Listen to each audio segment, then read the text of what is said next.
Bird, bird, bird, bird. Get him, get him, get him, get him, get him. Yeah! Ron Bain was right. Ron Bain was right.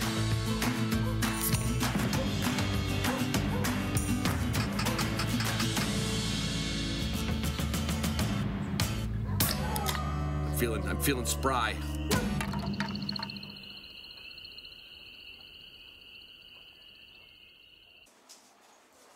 Hey everybody, it's Ron Bain with the Hunting Dog I'm starting already. With the Hunting Dog Podcast. It's Monday, joyous July 18th. Well, you know, I'm going to make this short. I know you say, oh, sure, Ron, you can't make it short. Hey, I've made them like 8-9 minutes long. Let's be honest. I always thank my Patreon patrons first because they are the core group of my support.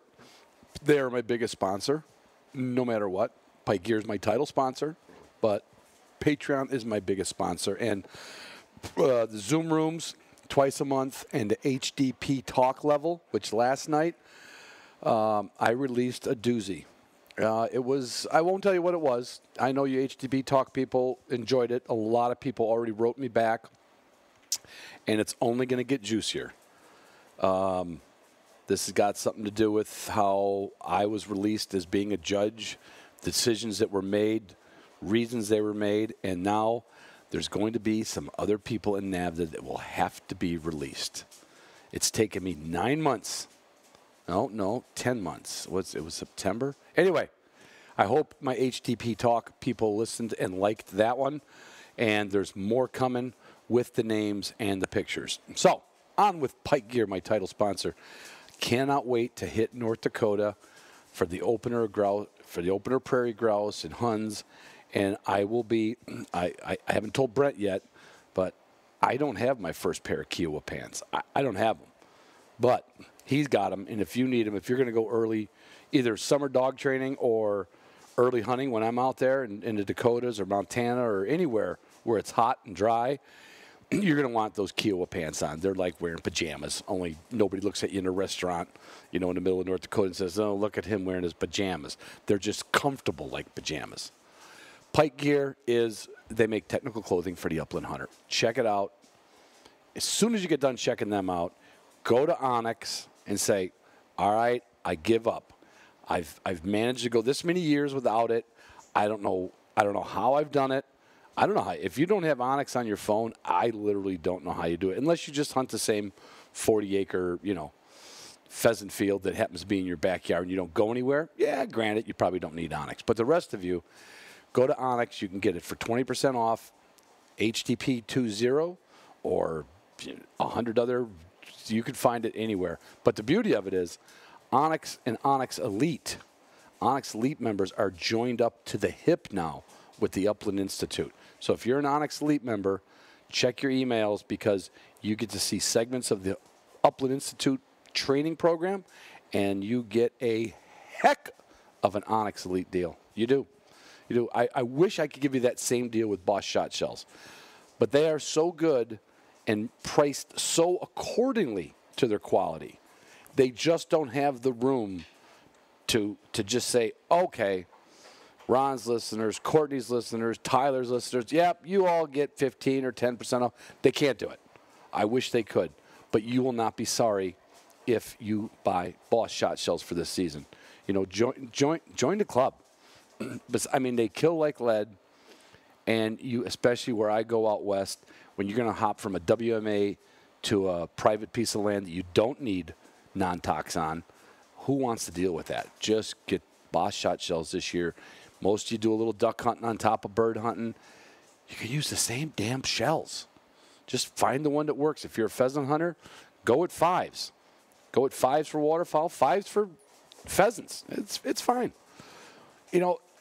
Waltons does have deals. Now, I don't have a deal right now, but Waltons has got one heck of a sale going on right now. If you go to Walton's website and look at their stuffers and their slicers and their vacuum sealers, I'm not saying it's free, but this is the time of year when they kind of try to halfway empty the warehouse. They got new models coming in, new inventory.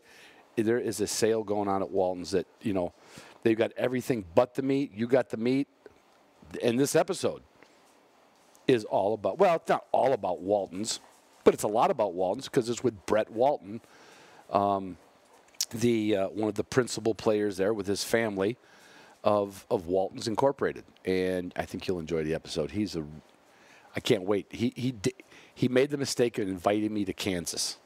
So you know what that means. Brett's going to get the full-on Ron come January. I'll be out there with my Gunner kennels and food crate because it's the one kennel that you buy, you'll never need another one. It's the one food crate you'll buy, you'll never need another one. So if you're new to the game, just start off with some good stuff. Don't get some very crate from Walmart. I'm telling you, you're going to be throwing that one and the next one away over the next 5 years. They're terrible. Okay, just step up. And if you're at it, you've been at it for a long time, you're like, I'm not gonna get. No, you'll know when you made it, when you put your dog in a Gunner kennel and your Purina Pro Plan in the food crate. Well, that was a sneak in there, wasn't it? Of course, that's what you put in your food. Their food crate was made for Purina Pro Plan. It was. Garmin is well, it's made for everybody, and it's the #1 training collar of. It's almost like hand in hand with Purina. Like 90% of all dogs and all, whether it's, hey, that's a dog fight going on here. Quit. Whether it's field trials, show rings, agility trials, 90% of the champions are Purina Pro Plan fed, and 90% of those dogs are trained with Garmin collars. You see what I'm saying? You see the tie in there? And when you need a Garmin collar, there's one place to go, and that's like W Hunting Supply. Because W is like dealing with family. And just like this episode I did with Brett, talking about building up Waltons from butcher shop to butcher shop across the country, it's like Waltons is like a family, Gunner's like a family, W is like a family. You can deal with the principles of W.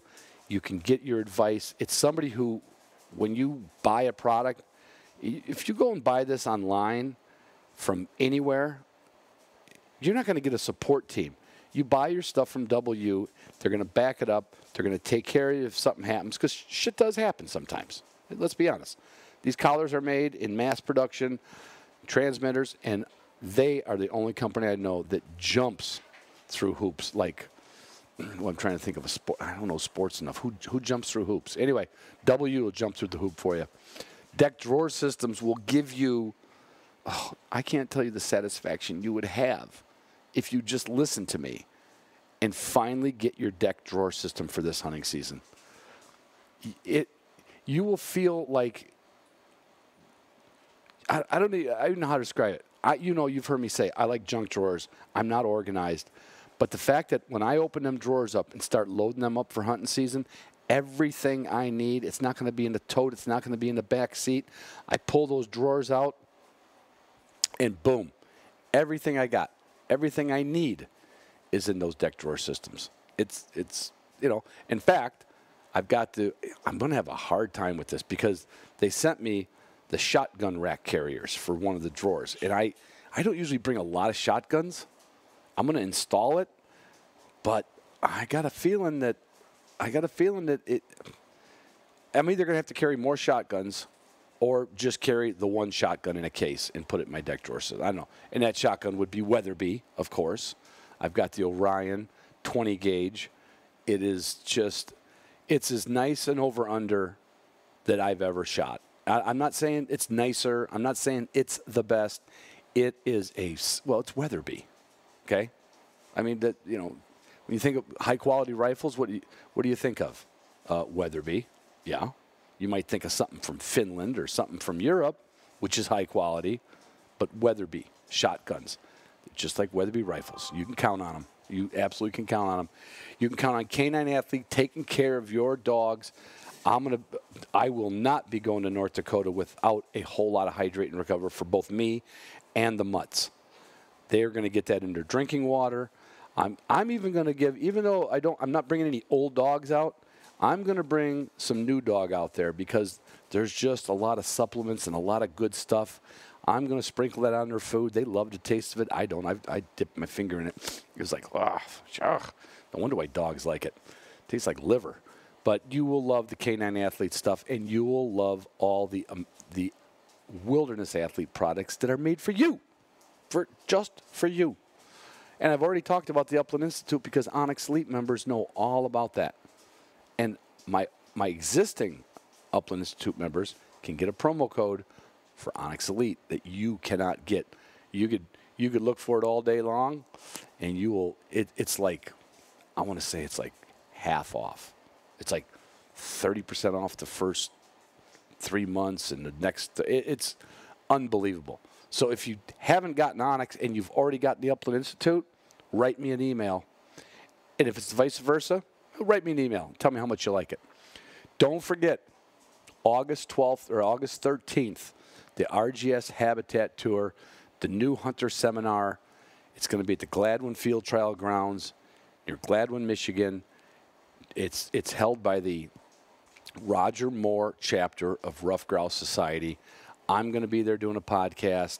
Ben Jones is going to be there playing his guitar. We'll have some biologists there that can teach you. If you want to be a better grouse hunter, don't miss this event, okay? I love you guys. I love you girls. That was not bad. Where's my recorder at? 10 minutes, 57 seconds? Come on. You can put up with that. I know you can. Talk to you soon. Bye. Being recorded. There we go. All right. Hey, everybody. It's Ron Bain with the Hunting Dog Podcast. I'm on the phone and a Zoom room meeting with Brett Walton. If that name doesn't ring a bell, then you haven't listened to my intros, because for the last year or so, Waltons has been one of our sponsors. And honestly, when I got introduced through an email with Jonathan, and I don't know exactly what Jonathan's job is there, but he seems like he does a lot at Waltons, right? Right, Brett?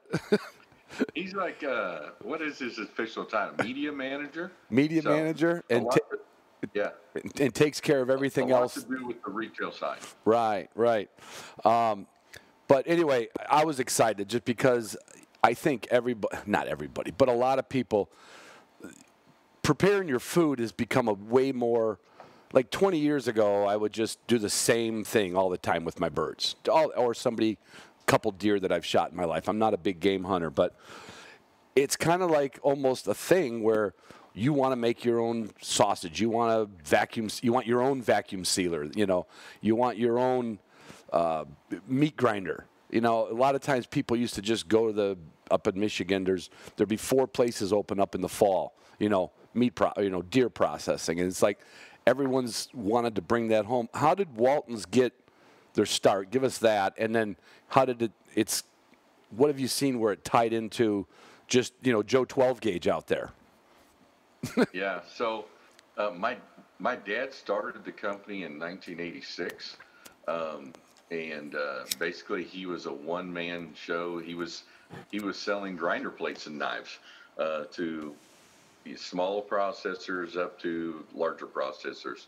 In 1996, he talked me into coming in with him, and we both mortgaged our houses and bought another little business that sold seasonings and equipment, casings and stuff. Yeah. And so we started doing that in 96, and then we just kind of kept growing, and probably somewhere early 2000s, we had enough people walking in the front door that were just making sausage at home. And so I put this little catalog together, black and white catalog, and started handing it out and mailing it out to people. And so otherwise, before that, we were only selling to commercial processors. But that's when we started doing more with what we call the home processors. Wow. So your dad was basically a door-to-door salesman almost, with a couple of items, right?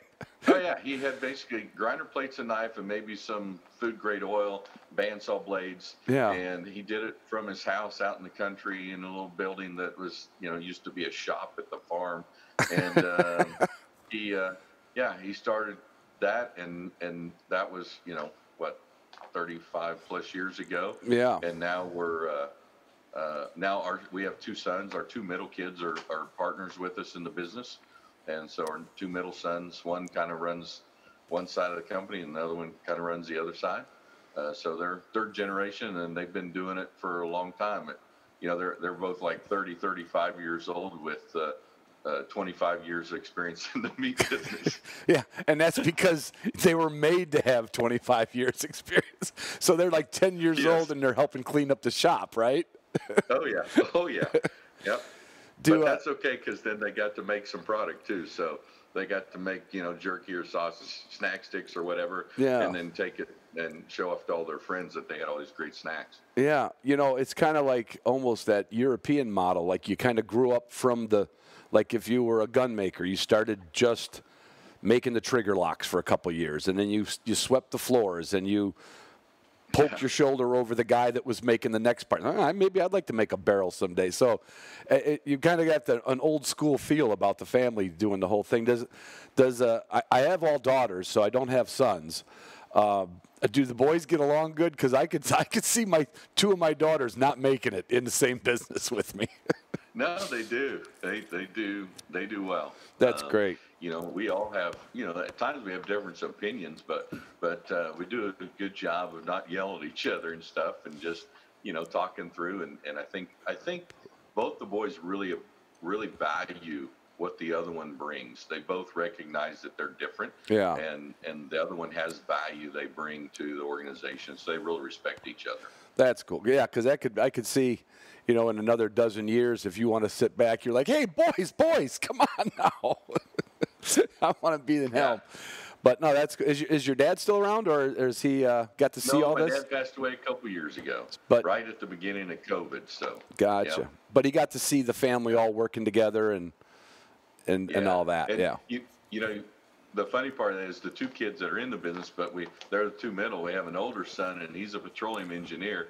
Oh, he still makes all kinds of meat products. He's got multiple grills in his house. He's known as the one who cooks all the meat products and makes stuff. And then our daughter, she lives in Nashville, and she's in a marketing manager for a music company. And she was home here last month for a few days, and she was back in the test kitchen here making jerky in the smokehouse. Well, it's the whole family's it's lockstep. Then you've even got a redundancy built in, right? Maybe one of the other ones would move into it. Do any of the boys and your daughter hunt? Do they chase the birds and chase the deer like you do? Yep, chase. All of them do some bird hunting. Yep, probably none of them do as much as I do now, but I do more now than I did 10, 15, 20 years ago. Yeah, that's the beauty about getting white hair and gray hair. You get to have a little bit of time to do what you want. You were telling me before we hit record, you've had a short hair in the past and labs in the past, and right now you're running with a GWP GSP. Now that happens because I had that exact litter about 25 years ago. And I remember my daughter, Mackenzie, called me up and she says, and I was out of town working, and she said, hey, Dad, Haskell's in Queenie's pen. I'm like, well, how did he get in there? She goes, I don't know. The gates are closed. I'm like, he had to climb. Uh-oh.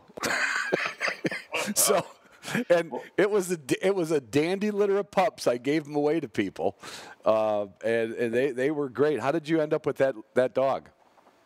So a friend of mine had called me up, and he said, hey, I'm going to breed I got these two dogs that I love, and he goes, I'm going to breed them, but I want the pups to all go to people I know are going to hunt them. You want one?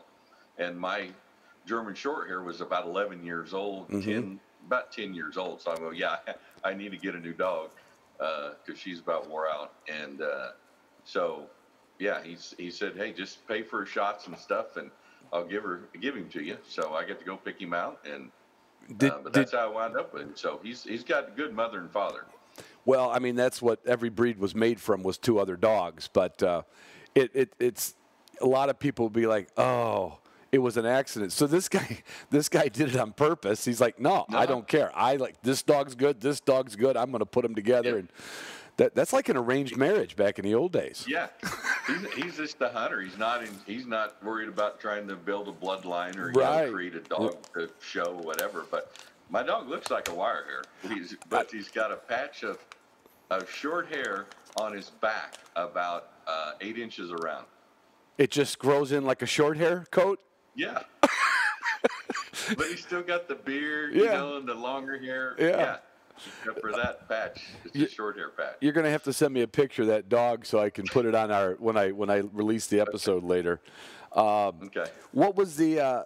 Did you have any apprehensions, or did you know this guy and his dogs enough to say, No, yeah? I knew him. I hadn't hunted. Yeah, I hadn't hunted behind his dogs, but I knew he hunted and was pretty serious. So I figured it was a pretty good shot. And what was kind of comical, we were talking about retrieving, and you said your wife's got a yellow lab that doesn't retrieve, even though the last name is Retriever. And I said, well, you probably made up for it with your GSP GWP, and you're like, not exactly. Yeah, I don't have that natural ability to train dogs. So, both of them went to trainers, and my wire hair's name's Gruber. So Gruber, he when I went and picked him up from the trainer, and this guy was a legit trainer, and he's like, this dog's going to hold a point all day, and I don't think you'll ever get him to retrieve. And he's like 6 years old now. That guy called it dead money when the dog was 8 months old, and he called it. He's still that way at 6 years old.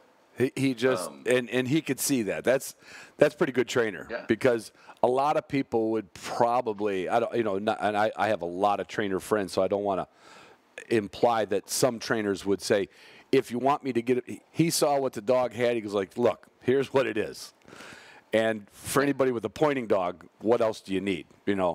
I mean, like you said, you told me like he's not going to lose the bird. He's just not going to bring it back to you.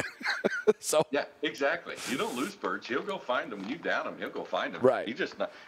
I shot a rooster and it landed in the middle of the dirt road, and I walk out of the middle of the CRP grass, and he's standing there.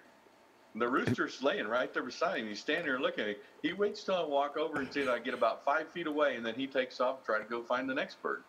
Once he was sure I knew where it was. He's like, you got this? You got this? Okay, pick it up. Okay. That's funny. And he's good. So, and the lab, he was trained, and I don't know, maybe his trainer wasn't as good or something. Because, well, she's not too excited. She just good companion. Just a good companion dog. Right. She's a fabulous dog. Her name is Bear, and our line is Bear Don't Care, because she could really care less about if you pet her. She doesn't care about really anything. Nothing excites her. She just part of the furniture, part of the trip, part of the house, just like.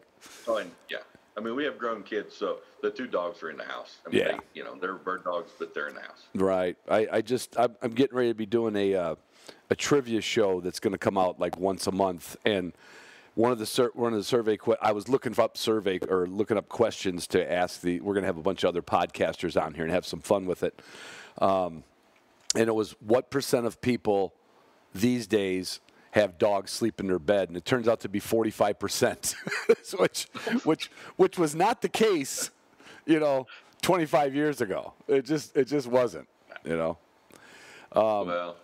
I don't let my wife get her way that way. No. I say no.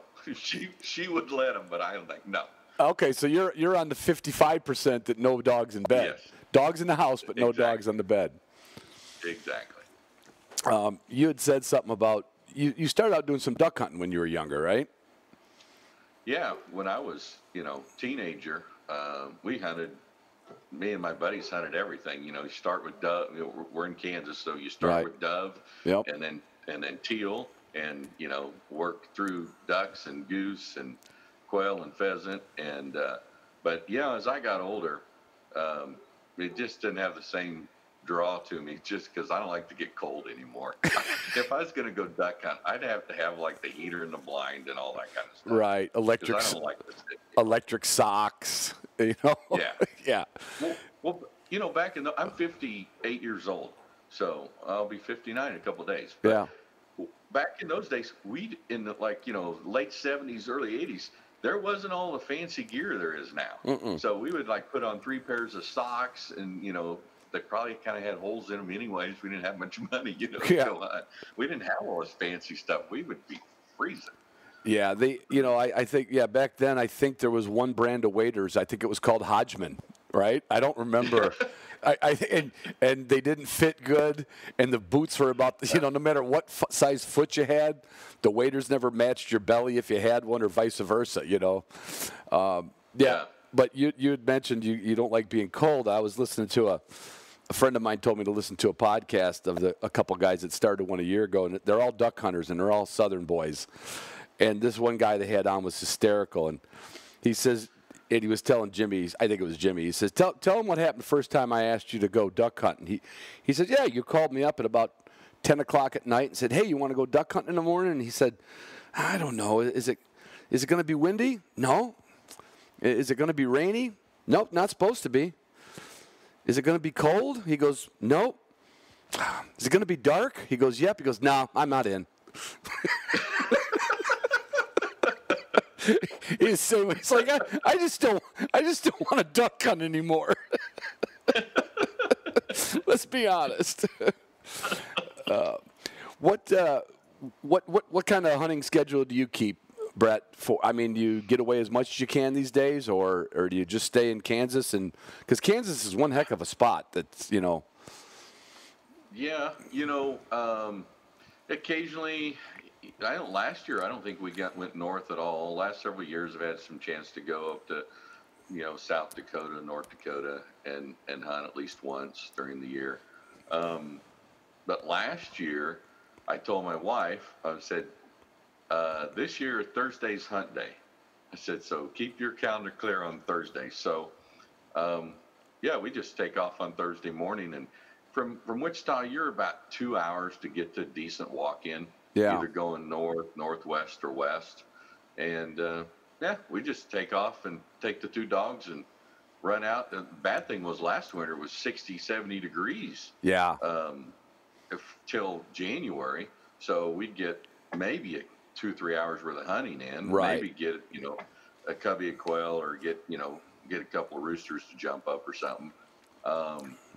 But, we plan on doing that again this year. We're just kind of at that point in our life. We're like, well, we can take Thursdays off and we'll go out and see what we find. Yeah, make sure the boys on Monday are running everything good, and then by Thursday you're ready to go. That's not bad. Yeah, they don't need me. They don't need me every day anymore, which is pretty good because for about 25 years I was here a lot. I could imagine. I had a small company that somebody always said, "Well, are you going to sell your company?" I'm like, I can't. Nobody would buy it unless they bought me. But we're really blessed with that, with the boys and their talent. But you brought up Jonathan. He's one of, and I don't want to diminish the credit I give to Jonathan because he's awesome. Right. He's an awesome guy, and he's a great employee. But we have multiple others like him that have been here a long time. Right. So we're really blessed with those kind of people that have come here, and they. When you get a good group, a core group of people, they attract other people that are quality people like them. Yeah. And it just kind of builds. Yeah. No, running a company is I don't want to say it's no fun but it's it's a lot of stress, especially in the beginning. There's just a lot of stuff going on, and to have that team is a blessing. It really is, because you could have probably done it with lesser people that didn't, but when you got the people that are compassionate like that and want to be there at work, it does make your job easier. It allows you to go hunt on Thursdays. It allows you to say Thursday is when we leave, and I'll see you Sunday night. Yeah. Does your wife hunt with you or just go with you? Because I know a lot of guys. Yeah, I was going to say a lot of guys my age, wives go with them, and they don't hunt. They just I'm going to go and I'm going to get a book read and I'll play with the dogs and we'll go get dinner. But you haven't talked her into swinging the gun, huh? No, when we were young, she started hunting with me. Mm-hmm. She thought she might want to spend time around me, and she figured she probably better figure out how to use a shotgun if she wanted to spend time around me. And there's a great story there with waders. One time I talked her into duck hunting, and back in those days, in like 1983, probably there wasn't women's stuff like there is now. Mm-mm. So we find the smallest pair of waders we can, a size men, an 8 men's. Yeah. My wife's 5'3", so so we get walking. So first of all, I got both shotguns. I got decoys on my back. I'm wading out at Marion Reservoir and through the mud, and she's behind behind me with nothing, trying to make it through. She finally is just stuck. She can't get out. So then I have to carry everything back to the shore like 100 yards, then walk out and pick her up and carry her out. And I don't think she duck hunted after that. No, she'd probably be the one that wants to know if it's windy, cold, raining, or dark. Exactly. Yeah, Now she just goes out and wants to work the dogs, watch the dogs. Yep. So when we go out just for the day, she's just riding along and then walking. Yeah. I've never had the pleasure, if it's a pleasure, I'm sure it is, of hunting with my wife. I've got her to shoot some occasionally in the backyard with a shotgun, but she's never spent a day in the field with me. And now after all these years, I'm like, I hope she doesn't ask now. Because right now would not be the good time. Because I don't know if I could carry her back to the shore. But so did you keep those waders and hang them on the wall, just a reminder, or did they just get out? I bet you they went out in a garage sale somewhere, didn't they? I think our kids used them eventually, but I don't know. They maybe didn't last that long. Back in those days, those waders didn't last very long. No, they're good for maybe a season. Yeah. What did when you started, or not when you started, when your dad started Waltons and you joined them? When did you? And I know this is kind of a hard question to answer. When did you go like, wow, this is gonna work? Like where, you know what I mean? Because there's still that. Well, am I going to be selling, knives with my dad or spices door to door? When did you get that feeling like, wow, it's going to do it? That is a tough one to answer. I know it was after the first 5 years. That's what we call the learning years. Mm-hmm. Where I don't know. Looking back, you're like, how did we not go bankrupt? Right. Just trying to learn our way and figure stuff out. But I don't, I bet it was 10 years before I really felt like that we were, doing okay. Yeah. And then, and when you look at that, we were still going door to door. Myself and another guy that still works with us, were running routes out of Wichita, and we would do these loops. And so one of us would be gone 1 week and one would be gone the next week because we only had one truck, and somebody had to be back at the office, to clean toilets and stuff. Right. So we would go out and we'd just call on commercial processors. We'd call them ahead of time, and then we'd deliver all this stuff. So we had a box truck. And, if they wanted seasonings and casings and, gloves and boots, whatever, then we put them on the truck. And then we finally decided, probably after we've been doing it maybe 10 years, that we should just ship everything. Right. In today's world, we're still about 70% of our total sales goes to commercial meat processors all over the country, and the other 30% goes to home processors. Yeah. I know when I had Jonathan came on one of our Zoom rooms we do with some of my listeners, and we kind of had a whole, as he's so good at, a whole dissertation on making sausage, right? And one of my listeners is in Washington, and he was all excited because he has a small butcher shop. He goes, I get all my stuff from Waltons, And so he's like, oh, yeah. And they started talking like sidebar. I'm like, oh, my God, I don't know. I don't know what they're – but I guess people don't think about that, how many, like every town's got some form of a butcher. I mean, maybe not a small old-fashioned one these days, but do you guys go to is your stuff in the big box stores too, or is it still just commercial, like the people wouldn't know it's Smith Processing in, Iowa City? Right. Most of it, we do very little with the big boys. People are always like, oh, so you do, you do stuff with like Cargill. I go, well, their headquarters is about 6-8 miles away here, and we don't do anything with them because I don't like doing that. That's just not enjoyment. So we can go to, like you say, Smith's Custom Processing in Iowa or all over the country. And most people don't think about it, but we're shipping orders to, Vermont or Maine, and we're shipping orders to Florida, California, Washington State, because there's small processors all over the country. Right. And maybe they're just a little meat market, or maybe they're a custom slaughter place, or maybe they're making snack sticks and selling them to chain of convenience stores. Mm-hmm. Kind of all that whole gamut there. But most of our customers would be under 100 employees, so they're still small by and then it's kind of nice too for you guys. You get to know the principles of that. Like, you're never going to get to know the owner of Cargill because there is no one owner, right? But all your customers over the years, you've probably sent Christmas cards to half of them, I would bet, because you've known them for so long. Yeah. So that's one of the great things is that the relationships that we build, multi-generation relationships. We have one customer that's a large customer that's actually here in Kansas that my dad started selling to the dad. And then the son and I worked together for quite a few years. And now my son Dylan and Zach, the third generations, are working regularly together. Oh, that's that's nice. We feel like they're friends. Oh, yeah. They're as much friends as they are customers, or equal friends and customers. And I guess that's where the tie-in probably fits with how now you've got, what'd you say it was, like 30% goes to just home processor, just Joe 12 gauge, I call them.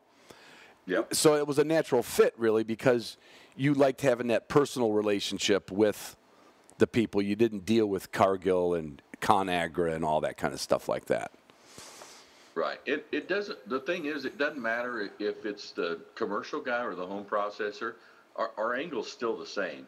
Is provide products for them to be successful, but not just that, but provide knowledge. And right. I know that's what you see a lot with what John does on the website with Meatgistics is, but we do that with our commercial salesmen. Our commercial salesmen, I think we have like 8 commercial salesmen that cover different parts of the country, and we train them. They go to classes, they go to university classes, they do all kinds of other education. Our son Dylan is a food scientist degree. So he works with them because that's how we see holding our place in the market is by providing knowledge. Now, what's the price on that? Well, you buy stuff from us and you get the knowledge. Right, and you get like the Meatgistics that you guys came up with. I think that was I don't have the time to watch it all, but like if you wanted to get, and I tell everybody, I said, if nothing else, get their catalog. And I guarantee you, it's like the first time Cabela. Remember when Cabela's kind of really hit big, and you get the catalog, right? Where you were like, you just found stuff that you need. Like, oh, I didn't know they had that. And I said, you get the Waltons catalog, and you might as well start doing drugs or cooking, one of the two, because I'm like, oh, that's where you get the little sausage meat tote that you need while you're because you can't find that stuff at Home Depot and Bed Bath & Beyond, Right. I don't know anybody who hasn't got the catalog. It has probably, I don't want to give it away, but hasn't bought a couple more things than they needed just because they're like, oh, you know what, I need that. How do you go through your process of, because obviously you're not a manufacturing company. You buy and resell, whether it's knives, grinders, vacuum sealers. It's got to be a tough process because you've got a small name and a good name. How do you vet those companies to be like, that's who we want? We want to sell their knives or their stuff, whether it's got your name on it or theirs. How do you go through that? Well, there's many of our manufacturers we've had for 30 years, but it grows. That's when we were. When I started in 26 years ago, we had a 6,500 square foot building, and now we have about, I don't know what we got here, 60,000 square feet now, with working on another addition on the warehouse. So the number of SKUs continues to grow and grow. Yeah. So we're constantly looking at, and sometimes customers help us. They go, hey, Brett, I saw there's a green widget, that I think you guys should be selling.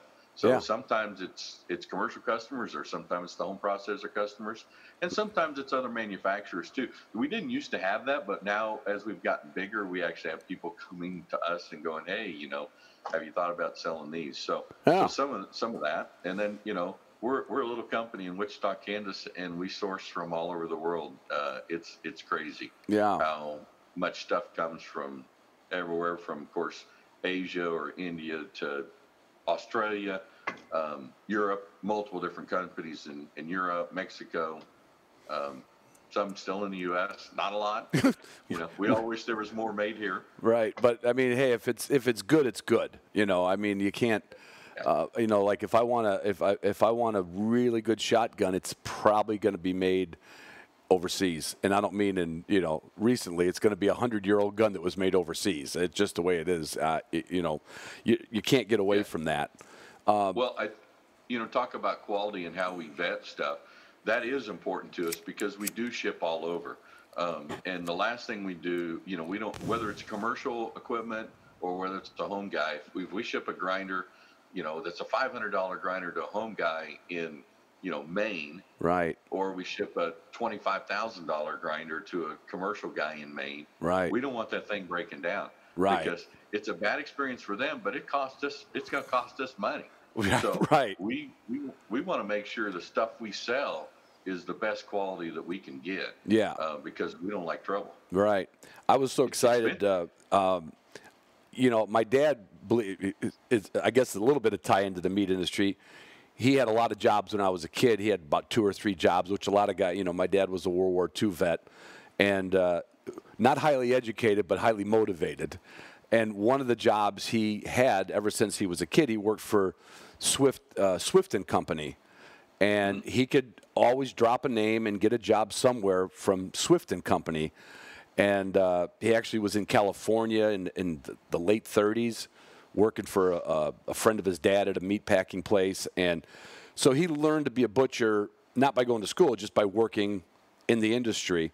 And so when I was a kid growing up, he worked weekends at the high-low grocery store. He was a butcher. And I don't know why I was fascinated, maybe because I was a kid. But they also had a deli counter, and they had that meat slicer, right? And you always feel like when you go to a store and get that, like, oh, I'll take a pound and a half of that. And you watch him work that. When Jonathan set me up with a meat slicer, I was dangerous. I thought you were going to hold up a finger. Not yet. They're all there. All of them. Sure. But I'm telling you, it's more difficult than you think to do it, for one thing. But now my wife is like, she buys like whole cuts, and she says, "Hey, get the slicer going," because she'll go in on it. She'll get a big chunk of meat, and then I'll slice it up, and then of course she packages it up, vacuum seals it, and gives it to our daughters. So now, like, I'm like, wait a minute, this is for us. No. She's always spoiling the kids, I guess. Yeah, we have our own little sausage or meat slicing station. And probably once a month, she'll come home with a ham or a roast, and there I am. And I absolutely, now I'm getting that dialed in. And I'm like, how thick do you want it? And I'm just like the counter guy, right, or the counter girl. I said, honey, come here. She goes, what? I go, how thin do you want it? How thin can you get it? Oh, I can get it thin, I could probably go work at some deli now and just cut the salami, cut the cheese. Yeah, even buying the whole. We'll buy the whole salami now, right? Like a whole. Yeah. I haven't learned to make the whole big ones yet. I'm a little behind on that, but yeah, just running that slice. I mean, I felt like I'm a pro now. Well, now you got a skill. You won't be the guy handing out carts at the front. You'll get to go on back and run the slicer. That's right. When I get that job at Sam's Club someday or Walmart, I'll have a skill. How involved are you in the process? I mean, not running the company, but are you a bit of a kitchen buff, or is it just, I don't know. You could be like half of a chef, or you could be like, I can't boil water and make hot dog soup. No, I'm really not much of a cook. I mean, I can do, I can do stuff outside, and anymore, I don't even make much stuff around here. I used to make stuff. We've got a really nice test kitchen here. Right. And I used to make a lot of stuff. And anymore, I got John back there. He's making stuff all the time. And I just go, hey, I need a package of this or that, And I never, if maybe one of the boys is making something, or John is, and I steal a package here or there. And so I haven't even made anything for a while. So we won't ask you any actual technical questions on developing That is really interesting because when I was on the road, I was, and learning, and went to a lot of classes and stuff, and I thought it was pretty good technical. But, as the years went by, the last 10 years, as the company grew, I spent less time doing that, more time spending finding products, working with vendors, Right. creating a system for inventory to come in and out so we can fill orders. And, we ship same day on stuff. So we got to have stuff here. Yeah. And we're not like some of these people you can order off of whatever website and, you order it. And then once they get the order, they order from somebody else. Right. And then fill your order. Right. I mean, ours is sitting here in the warehouse. Right. And so that side of the company, and quite frankly, I haven't been as directly involved with the science part as I used to be. So Right. I'm not as up to date, but that's what we have, That's other what people. That's what you got people for. Yeah. Do you have any? You said you went to or you were going to go to the meat processing convention, which people probably wouldn't think. Like in my business, it was material handling is what it fell under, but it was a lot of food equipment, a lot of conveyors. So there was a convention. Like people were like, what do you mean? There's a convention for that? You were planning on going, and you always have gone to. What was it? The meat. What was the American Association of Meat Processors. Is that like a? Is that like a 2-3 day trade show or a week long, like a Vegas type, like one of them type of shows? It's a 3-day, and there will be times where the booths are open. So we have a large booth. We're one of the legacy sponsors, which is the top sponsor level, and we have been for many years. I probably went to it for the last 20 years. But it's all small to mid-size, mainly family-run, meat processors from all over the country. And they come in and they go through the booths and look at equipment and supplies and stuff. But then there's classes, so they might be in a class on, how to, make a better meat product, whether it's snack stick or something like that. And then there's others that are maybe business courses, because they're all, small businesses. Yeah. Regulations, what's going on new in regulations, those kind of things. But the thing that kind of tops it all off, though, is the cured meat competition. So people bring in, there's all these different classes from snack sticks to hams to turkeys, you name it. Yeah. Some are sausage, salamis.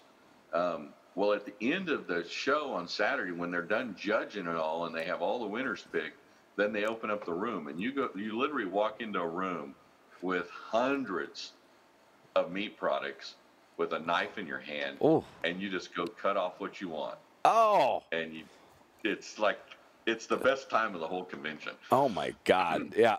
Now, is that open only? It's not open to the public, I'm sure. It's probably, No. Is there any way I could get a day pass for that last day sometime? Because I would probably fast for a couple days and have one heck of a good time. Yeah, get the meat sweats that night. Yeah, I'm terrible. My wife's always saying, she goes, "You need to eat more vegetables." I say, "You need to eat more meat." I'm sorry. No, that sounds like it'd be right up my alley. It's an interesting deal because, as we were talking before about relationships and stuff, as I try to tell other friends of mine that aren't in the meat business, I said, I go to the convention and I'm standing in the middle of the booth, and here comes this lady, and she runs over and gives me a hug, and her husband's standing right there too. Right. But I've known her for 20 years. Right.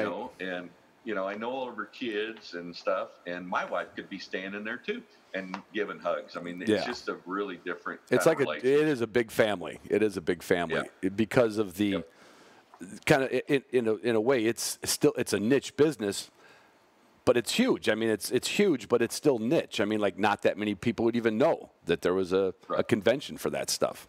What is would you say, or is there a number one seller in the Waltons catalog? Do you track that? I mean, is there something that you guys just can't get enough of and can't keep on the shelves? Can't get enough of them, keep on the shelf. The last 2 years, everything's been difficult at that. But we're finally past that. We're in pretty good shape right now. But boy, the last 2 years was hard. Probably, obviously we sell, if you just look at SKUs, the number of SKUs, we sell a lot of cheese, of high temp cheese. Really? And then we sell a lot of the Walton's Ultimate Steak and Roast Rub, the shaker. That if you just look at number of items that go out, the snack stick seasoning that's been the number one seller for 20 years is called Willie Snack Stick. Those, as far as just number of units that go out, those are pretty big. Yeah. I'm going to have to get with Jonathan. My friend of mine, a listener, longtime listener from Texas, does a lot of wild boar really extirpation. They're trying to get rid of them on ranches. And one day he sent me a picture. I said, oh, that looks good. I'd like to make something out of that. And he's got a little bit of means where he could just say, oh, no problem. And 2 days later, a box full of wild boar meat showed up. It's in my daughter's freezer because I was gone. And, in fact, my daughter Jessie was on your podcast with Jonathan. She's a nutritionist, a registered dietitian. So we're going to be – I want to treat this stuff like gold because that's not something I get in Michigan or South Dakota or North Dakota. I don't get any wild pig. So I'm going to have to get with Jonathan and kind of come up with a couple of well, I'm sure I can find it on the website, but I'll lean on Jonathan for the personal touch. I want to, what exactly do I do? Because at one point you talked about the high temp cheese. We just made some burgers with the high temp cheese. And I was like, I'm sorry, I don't know if it's good, bad, or indifferent for you, but it is good when you put that into a burger. And it's not like putting a slice of cheese on top of your burger. It's a whole different experience. We've got that in stock now, high temp cheese. I can't tell people enough. If you're making burgers, just throw that into the mix. That is probably. My daughter loves the potato spice, and I don't know what's special about it. She says she puts it on everything. She says everything I cook has potato spice on it. And I guess you could find one that works. It's basics. But how did the spice thing come in? You said that was kind of your thing in the beginning with the spices. With the spice company? Yeah, we had sold, but when we first started, we'd sold a different manufacturer, and then one day I was I was trying to find this particular product, and I called a manufacturer, and they put me in touch with the owner, and it was Excalibur Seasoning. They put me in touch with the owner, and we started talking, and he's like, "Well, why don't you sell all our seasoning?" And that was probably 1999, 2000, somewhere right in there. And so we'd only been in business, Dad and I together, for 3 or 4 years. Yeah. And they were a family business like us, and we hit it off. And they've continued to grow, and we've continued to grow. We're still their largest distributor in the country. They've just been great to work with, and they've developed so many more seasonings. I decided that, 15 years ago, I thought, well, every year we'll add some seasoning, maybe add a jerky and add a bratwurst. And then, some stuff won't sell and we'll drop it off. Right. We never discontinue any of the seasonings because they all sell. So we keep adding. So now I think we have 25 brats on the shelf, from pumpkin to, jalapeno popper to, it is, everything just continues to sell. So we keep adding the jerkies and all that stuff, and we never seem to drop anything off. And that's got to be probably, I would guess, the market of what I always, I mentioned 3 times, the resident meat processor sauce. They're like, even with beer. I'm a beer drinker. Been drinking beer since I was 2 years or earlier than I was supposed to, and nowadays you got every flavor of beer out there, right? You couldn't imagine that there'd be, pumpkin beer and fruit beer and seltzer beer and, and I guess it's just the way it is. If you can put a different flavor on something, someone's like, yep, that's what I want. I want pumpkin bratwurst, which does not sound good to me, but I'll bet you I'd try it. Yep. I can eat one. I don't want to make 25 pounds, right. Right. But, if you wanted to make 25 pounds and give it to people for friends for something, a novel type, present or something, it'd be great for that because they're good. Halloween It's party. There you go. Halloween party. Yeah. Pumpkin brats. Right. Yeah. You know, it's funny you bring up the beer because I'm a beer drinker too, and the craft beer is business is so much like the meat processing and the people, both on the commercial side with the small craft breweries all over and the small butcher shops all over making great product. You don't have to be the big boy to make great products, but then it ventures into the home stuff because I played around with brewing at home, and the same thing with the meat processors. It's very similar in how it works, and they always go good together. I mean, beer and sausage. It's one of my it's one of my 3 favorite meals of the day: beer and sausage. As you know, I think you'll have something sage and wise, but then after getting to know you, you're probably just a little bit like me, like, I don't know. Like when you get some quail or pheasants, what's your process? Like, I don't mean favorite recipe, but are you fanatical about getting them gutted or getting them plucked, or do you just kind of approach it like we always did? Oh, I'll get around to cleaning them and I'll put them in the cooler. What do you like to do with your birds? Yeah, I like to just take the breast off and just fillet that off is what I usually will do if I'm at a place where I can do that. Right. And then how I cook them after that is depends on the day. Don't tell me cream of mushroom soup. Don't say cream of mushroom soup. Okay. No, all right. No, I find some. I'm blessed with the ability to walk into the warehouse and walk down the aisles and go, well, that sounds good today. Yeah. So.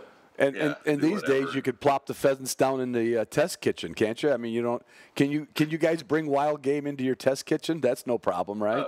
Yeah, we can do whatever. Yeah. I made goose sausage in there for people before, or goose bratwurst for people before.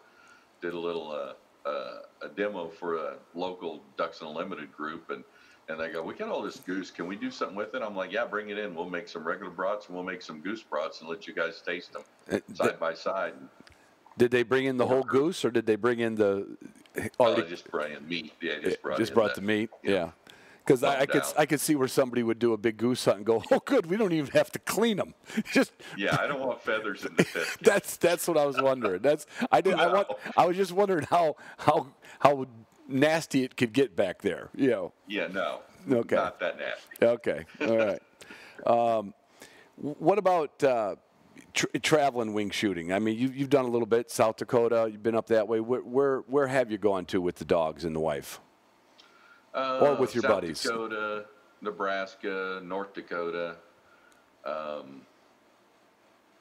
then, all over Kansas. Oh, yeah, yeah. We're fortunate here. We don't have to, we don't have the numbers that Dakota does in pheasant, but, boy, here lately, I grew up over in Eastern Kansas, about 100 miles east of here. Wichita is where my dad grew up, my grandpa farmed. So that's where I learned to hunt, and that was quail. And that was quail were everywhere then. I mean, it was, the great years in southeast Kansas to quail. Wow. Now they don't even hunt them over there because there's not enough left. But yet, I mean, I was out in western Kansas, like by Colby, way northwest Kansas, not this last year, but the year before, on a supposed pheasant hunt, and I shot at one rooster, missed him, and I limited out on quail. Really? And, yeah. Oh, wow. So there's so many more quail out in the northern and east and western part of the state where there didn't used to be any. Wow. What do you attribute that to? Just, I mean, I don't know. Just luck. I've asked people why. What's the difference in the habitat that the pheasant don't do well? I mean, I know there's a lot less habitat. Sure. There's not near the no-till farming. They spray Roundup everywhere. Yeah. There's not a weed anywhere. You said when you with your grandpa's farm, was it literally you'd hear the birds singing in the morning and they were literally everywhere, like or you still had to look for them pretty good? Oh no, you didn't look a lot. I mean, the good years there. My grandpa had a dairy, so you had to get up and milk in the morning. Oh boy! And then you went in and ate breakfast, and then you went out to hunt. So it was 9 o'clock, right. or later. and then you had to be back in the house at lunch for this big meal, and then you need a little bit of time to kind of process that before you headed back out in the afternoon, and then you had to be back to milk at 4 o'clock or whatever. So there wasn't a lot of hours, but I remember pushing 10 cubbies of quail in a day. Oh, that's nice. And that's only maybe 4 hours of walking. Right, and you had to get there too. So it probably could have been 2 hours of walking and 2 hours of stopping, talking, and going to another place. Oh, that sounds. I have never hit. I think I did hit that in South Dakota when I started about 25, maybe more than 25 years ago, going to South Dakota. I went to an area that was not. It wasn't near Mitchell, basically, right? It wasn't in that band of where everybody goes. And in a little town called Tyndall, and there was just everywhere we went, we knock on a door, got permission, and there was pheasants every time. Like we never not saw pheasants. We missed plenty of them, not what if there's a bird I'm going to choke on, it's going to be a pheasant, But that's just I get a little excited, I think, still, but. Yeah, other than that, to grow up in an area that had the heyday, that's probably something that kind of keeps you interested in it. Just if all you got to do is go down memory lane and go, yeah, I'm going to do it one more time. I'm going to. Oh yeah. Yeah. Oh yeah. And when I first started too, they give you an old single shot 410 that you got to pull, but you can't pull the hammer back until the birds get up. Right. And then by the time you get the hammer back, the birds are gone. And my uncles would be looking at me going, you ever going to shoot that thing? You just going to stand there? And they're probably all using pumps, right? They're all using pumps, Yeah. But, somehow this was supposed to be safer for me to shoot this old 410 single shot. And so, yeah. So a couple of months ago, we now have 6 grandkids. So, and the oldest one's not quite 6, but I still took the opportunity a month or so ago to order a couple over and under 410s for youth models, just in preparation for grandkids. Nice. They're not going to be stuck with that 410 single shot. Especially with the hammer. That's just. Yeah. I mean, the only gun worse than that back in our day, I think it was a Mossberg bolt action shotgun, which maybe it was made for squirrel hunters. But, I mean, I had a friend that's what he was cursed with or blessed with from his family. It was a bolt-action 410. Well, you want to talk about not being able to get a second shot off. Yeah. You have to reach over, pull it, or at least me being left-handed, you have to reach over, pull it, rack one in there. Yeah, they didn't start us out. When did you get your first good gun or first gun that you didn't have to pull a hammer back on?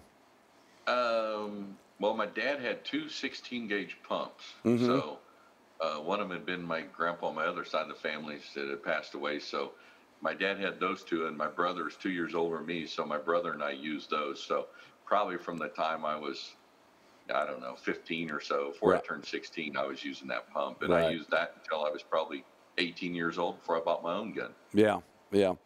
And what was that gun? Can you remember that far back, Brett? The 16-gauge or no, what I bought? The first one you bought. The first one you bought. I bought a Browning BPS. Did you? Yep. Yep, and I shot 12-gauge BPS, and I shot that on everything that flew for 30 years. Wow. I'm sure you still have it. I still have it. Oh yeah. Yeah. I told I've got some grandkids now, and they're kind of like yours, not very old yet.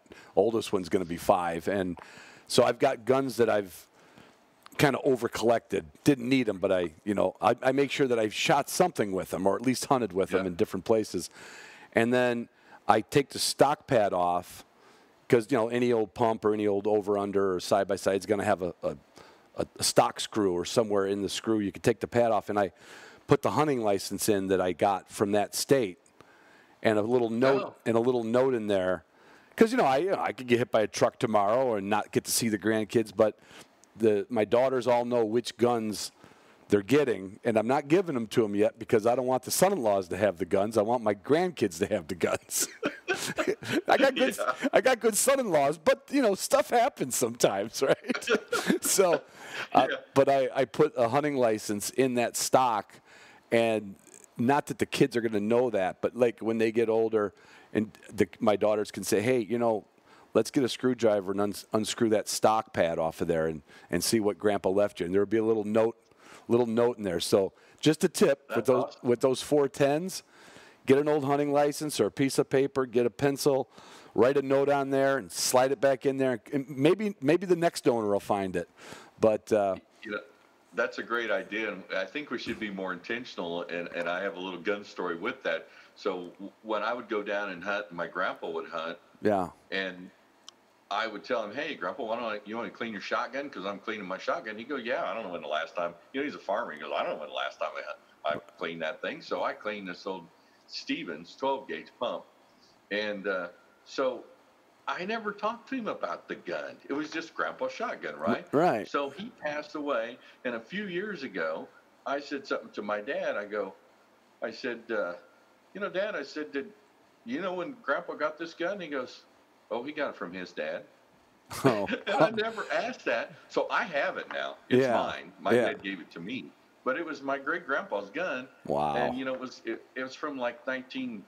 I don't know. I remember now. I've got it wrote down at home, but it's like the teens or something, Right. 20s. Right. It's an old shotgun, but I shot my kids. Some of my boys shot it when we first started hunting quail, and they got old enough. I didn't have enough guns to go around. I had 3 boys, so somebody had to lug that old thing around. So, Yeah, and wouldn't it be cool to unscrew the stock pad and find your grandpa's first hunting license, right? right. We just don't ask enough questions. We don't think about it until we get old like we are. Right. To think about, why didn't I ask these questions? Yeah, maybe we're just too busy to worry about all that when we were younger. But that's the beauty Maybe. about getting up there a little bit. You're like, well, yeah, a little bit of it's behind me, but man, it's neat to reflect on that, because I think an old gun to me is, it's like it's like handshake. It's almost like a handshake, because that person's hands held the forearm in the grip, and even though they're gone, I mean, you could probably pull, if you never cleaned the gun good, you could probably pull DNA off, and you're kind of shaking hands with your great grandpa. Yeah. Did Well, you? they shot differently than we do. How's that? Because you and I shoot for fun, and then we got shells. Oh. We got boxes of shells. They were shooting because they needed food. That's right. Yeah, they weren't out there yucking it up, and they weren't wasting shells, or you're right. You're right. We better start telling those stories, so maybe the grandkids don't get as bad as us. Otherwise, they're going to think that sausage comes from a store. They're going to think that shotgun shells come out of the trees like acorns, right? Yeah, that's true. And what's funny is, I've heard, I've interviewed a lot of guys, certainly over 8 years, that are around our age group, and when you get those old stories, it's almost like you always hear you and I say, like, "Oh yeah, I missed more than I hit," but it's like those old timers. Everybody's memory is that they hit more than they missed, and maybe it's because they had to. They had the importance of it ingrained in them. Don't come home with a bunch of empty shells and nothing for dinner, right? Yeah. Well, listen, Brett, it's been a pleasure. I'm so glad that Waltons and Hunting Dog Podcast paired up. We've got a lot of things coming up. We're going to be doing. Like I said, my daughter even got involved with Jonathan's podcast, and we're going to be doing that. We're going to be doing that boar. We're going to be cooking up that boar using, everything in the laundry room. The laundry room, which was oversized when we built it, became half of our game processing kitchen. And Nice. So it's not real easy for filming, so it won't be. We're not going to be making like a really great film on it, but we'll be recording it and putting it out there, because I really appreciate everything you guys have done for us, and I know my listeners. We talk about it, and I get emails about it, and they love that family service. It's like there's a company I deal with out in Washington that sells gun dog supplies, and they're not the biggest one out there. But when people go to them, they actually talk to somebody who knows what they're doing. And kind of like you said, you could be interested in an item and get the actual information. It's not like going to a store and just order it and like, oh, it's all up to me now. And that little bit of service, I think is worth more than people realize sometimes. Well, thank you for having me on. It's always fun to do, as you can tell. I like to talk and tell stories. So, Yep. But it's awesome, all the customers we've had out there that had for so many years, and do get a chance to create those relationships with. and we're very thankful for them, and appreciate the relationship that we have with you now. And yeah, John had told me he's going to do some other stuff with you guys coming up. So yeah, yep. Yeah, it's a lot of fun. That's awesome. Maybe we can, as we all say when we meet somebody that hunts, maybe we can meet someday and swing a gun out there. But I will say that I did get stuck on a east-west Kansas road a couple years ago. I don't know who's in charge of your road commission, Brett, in Kansas, but they need a lesson in building roads. Okay. Where were you at? Because Kansas has great roads. We're somewhere north of Hayes, and it got some snow and it got some frost in the road, and then all of a sudden, I mean, the other day it was a good solid road, and we parked to go quail hunting. We came back 3 hours later, and that truck, when we put it in drive, just went. And everybody told me, "Oh yeah, east-west Kansas roads are terrible." So I don't know. Was it because it was snow? Well, there was snow, but it warmed up and it froze, and it warmed up and it froze. Oh. So it just had we'd probably been lucky just driving on some frozen roads for a while. And then, your Kansas January can get really nice, 40 degrees and sunny. It was a dirt road. Dirt road, yeah. Yeah. Oh, yeah. Well, those don't count. Oh, yes, they do. You got do. lots of dirt roads. You can't keep all those up. Oh, that's why you have gutters. Yeah, it's not a matter of keeping them up. You guys can't build them right. You're making them with Sackcrete cement that doesn't settle. Well, yeah. We some of them, they're just really dirt. They're not even sand. So you got to be careful when you're running around. Have you ever got stuck out on any of them? No, but a couple years ago, I thought I was going to get stuck, and I was by myself, and I was looking to see where the next farmer and wondering how much money I was going to have to pay to get the John Deere out of the shed in January. That's exactly what we did. But my friend had a connection, and all the farmers were playing cards down at the feed mill. And Yeah. One of them, he had like 3 phone numbers, and one of them answered the phone because he saw Justin's name on there, and he says, "Yeah, what's up, Justin?" He says, "Hey, we're over on so-and-so road." He goes, "Oh, you didn't go on that road, did you?" And it took they had to finish playing cards, and then they had to, because, it's January. They're not doing a lot farming right now, right? They're just, kind of catching up. Oh, yeah. And eventually they called another farmer who lived nearby, and this farmer, who was probably all of 75, 80 years old, he came out with one of those old versatile tractors, the ones that pivot in the middle, and all 4-wheel drive on that thing. And he pulled us out of there just like like you pull a bass out of a pond. And I thought I was down to like 1 cigar and no beer in the cooler. I didn't mind if we spent the night because we had the dogs and we had gas in the engine. But I didn't have any of my vices with me, so I was not looking forward to that. So some Kansas farmer saved my butt that night. Well, if you make it down here, you got 2 offers. One of them is if you can come down sometimes. I bet I can talk Jonathan into letting you help him make something great to eat in the test kitchen.